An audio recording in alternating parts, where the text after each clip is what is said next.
Hello, students. Welcome to Metacognitive Learning. Let's learn together.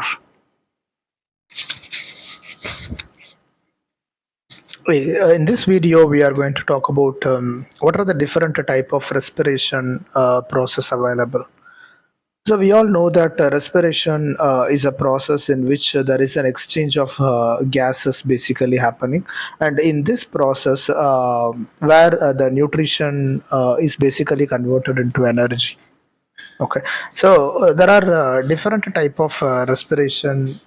We have at a high level we have aerobic respiration and anaerobic respiration. Aerobic respiration means which will happen in presence of oxygen, whereas anaerobic respiration it will happen in the absence of oxygen. Okay, so human beings and other organisms, all of them, they are taking nutrition, right?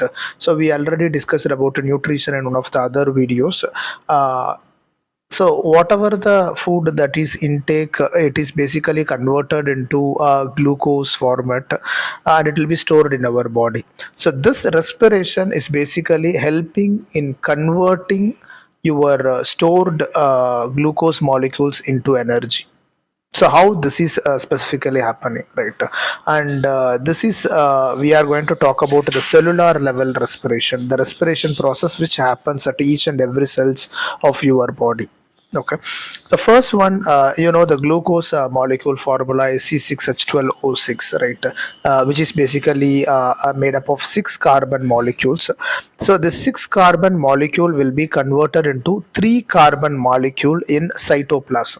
In this process also there will be a small amount of energy will be released.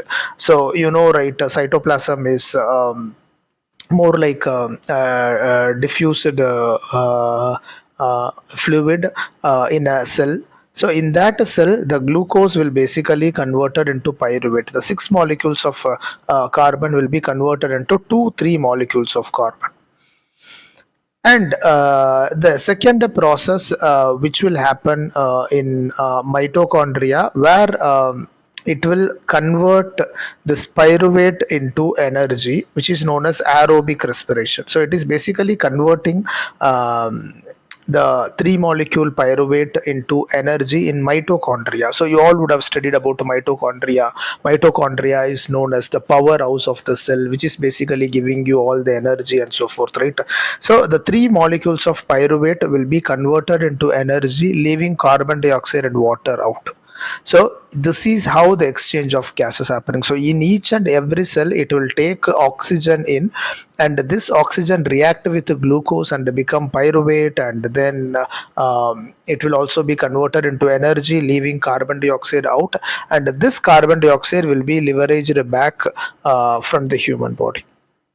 Okay, and in the absence of oxygen, I told you, right, there are 2 types of respiration. One is aerobic respiration in presence of oxygen. So in presence of oxygen, it is converted into carbon dioxide, water and energy. In the absence of oxygen, in yeast, basically it will be converted into ethanol, carbon dioxide and energy. So ethanol, you all know it is C2H5OH, so 2 carbon molecules.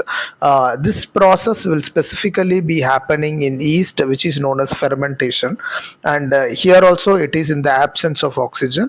And again, in human muscle cells also follow this kind of anaerobic respiration. Again, in absence of oxygen, it will basically give you lactic acid from energy. Again, lactic acid is a 3 carbon molecule. So these are the 3 different ways of product that can be formed in the respiration process.